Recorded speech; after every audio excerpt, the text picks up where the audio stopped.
l'idée à la base est partie des vidéos qu'on a vues sur internet, sur les réseaux sociaux, d'autres pays qui fournissaient les CHU avec des respirateurs artificiels, des composants qu'ils ont développés avec les imprimantes 3D. Donc on s'est dit pourquoi pas nous aussi pouvoir apporter notre pierre à l'édifice et puis à contribuer avec notre matériel personnel pour créer des visières justement et aider les personnels soignants. On a commencé à en parler tous les trois, on a commencé à stimuler un peu notre réseau parce que quand on a une imprimante 3D, on connaît d'autres personnes qui ont des imprimantes 3D et de fil en aiguille, on arrive à avoir un petit réseau de makers entre parenthèses. Et Jordan a eu l'idée justement de créer une page, il peut peut-être en parler du coup. Ouais. Du coup moi j'ai proposé de créer un groupe Facebook.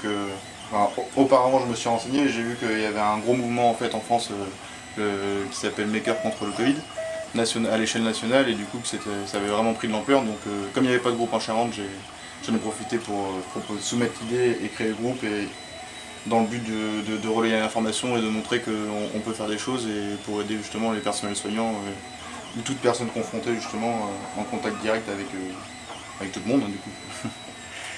Et ensuite de bouche à oreille, on a commencé à avoir des demandes qui se sont multipliées. On a du boulanger au dentiste, médecin généraliste, ambulancier, enfin tout le corps médical confondu aussi. De par leur demande, j'ai pu constater aussi le désarroi enfin pas le désarroi, mais la détresse, comme je disais tout à l'heure, la détresse par rapport aux moyens de protection individuelle qu'ils ont à l'heure actuelle pour lutter contre cette épidémie. Enfin, qu'ils n'ont pas, ouais, justement. Qu'ils n'arrivent pas à obtenir. Donc c'est pour ça qu'il y a une forte demande, parce que par le biais de la visière, du coup, on a quand même une surprotection qui couvre tout le visage. Et du coup, c'est toujours c'est un plus du masque.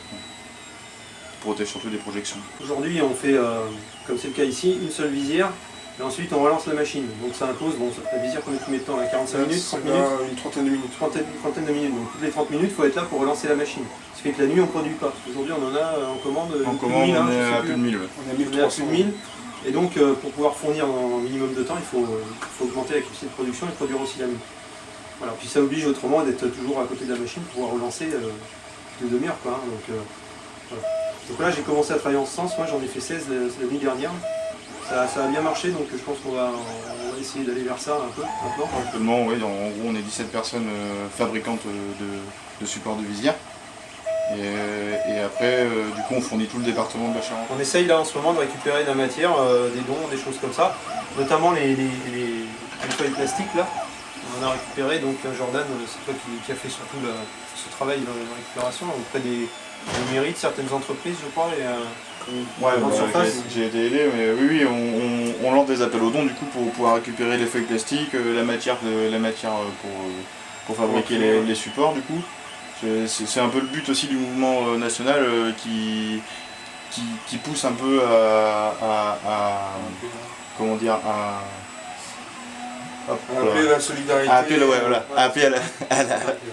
Appeler à la solidarité des gens de façon à ce qu'ils nous fassent des dons et pas forcément de dons d'argent. Non, c'est pas des dons d'argent, c'est surtout de la matière première pour travailler. Et c'est possible enfin pour moi je pense que c'est possible d'avoir des dons de matière et tout ça sans forcément parler argent.